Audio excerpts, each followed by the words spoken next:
संभल के शिव मंदिर में हुआ हनुमान चालीसा का पाठ। बड़ी संख्या में पहुंचे भक्त, पुलिस बल है तैनात। 14 दिसंबर को पुलिस और प्रशासन ने जो शिव मंदिर खुलवाया था, वहां दिन में सुंदर पाठ का आयोजन हुआ और शाम के वक्त महाआरती हुई।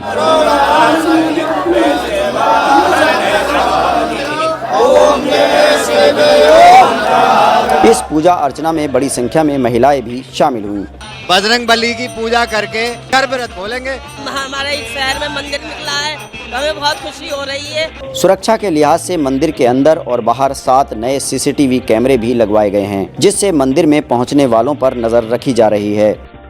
एक कैमरा कुएं के सामने वाली दीवार पर तो एक कैमरा मंदिर के दूसरी तरफ भी लगाया गया है।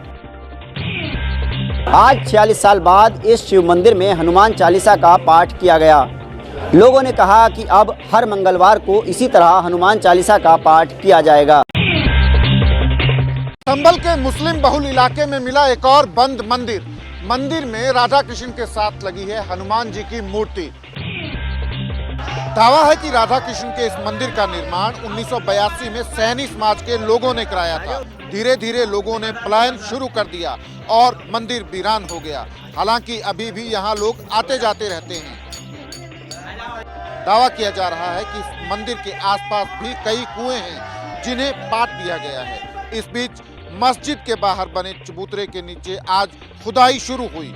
दावा किया जा रहा है कि चबूतरे के नीचे प्राचीन कुआं है।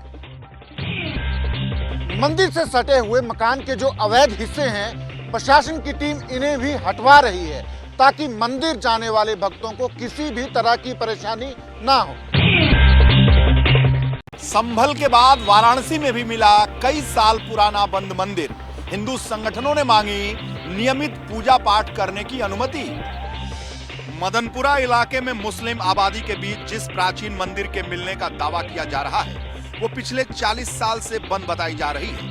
इस खबर पर नेताओं की भी नजर है। कहीं पर भी मंदिर है तो वो तो पूजा का स्थान है, और जहाँ कहीं पर भी इस प्रकार से दबा छिपा करके रखा है, अगर मंदिर खुलते हैं तो उसका स्वागत है। दूसरी तरफ मोहम्मद शाहबुद्दीन नाम के शख्स का दावा है कि ये जमीन उनके पूर्वजों की है, जिस पर पिछले 100 साल से उनके परिवार का मालिकाना हक है। ये 100 के पार है, 106 साल, 106 साल बल्कि ज्यादा ही है। आज सुबह से ही मदनपुरा इलाके में हलचल रही। भारी पुलिस बल तैनात रहा और शांति बनाए रखने की अपील की गई। काशी में इससे पहले ज्ञानवापी को लेकर भी खूब बवाल हुआ था। हालांकि मामला अभी कोर्ट में चल रहा है।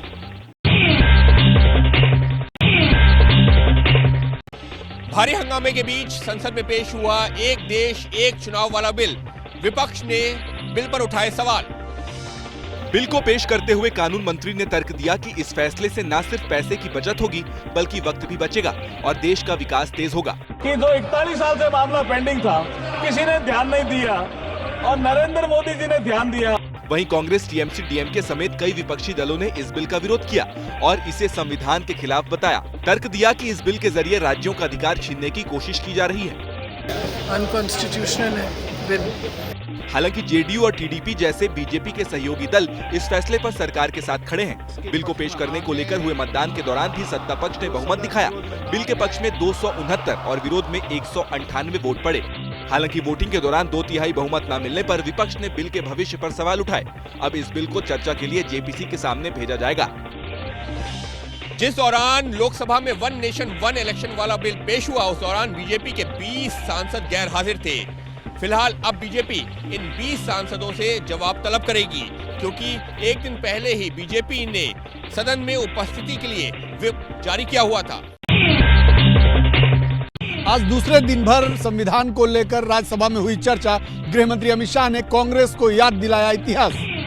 संविधान पर जवाब देने के लिए गृह मंत्री अमित शाह राज्यसभा में खड़े हुए और गिनती करते हुए बताया कि कांग्रेस की सरकारों में कितनी बार संविधान में संशोधन किया गया। 39वां संविधान संशोधन क्या था? इंदिरा गांधी जी के चुनाव को निरस्त कर दिया। संशोधन से प्रधानमंत्री पद की न्यायिक जांच पर भी प्रतिबंध लगा दिया। इस दौरान अमित शाह ने मोदी सरकार में हुए संशोधन भी गिनाए और उन्हें देशहित में बताया। 101वां संशोधन 1 जुलाई 17 को हम जीएसटी को लेकर आए मान्यवर, और इस देश के अर्थतंत्र को रिदम में लाने का। अमित शाह ने आज ईवीएम के मुद्दे पर भी कांग्रेस को घेरा। कहा जब भी चुनाव कांग्रेस हारती है उसे ईवीएम याद आने लगती है।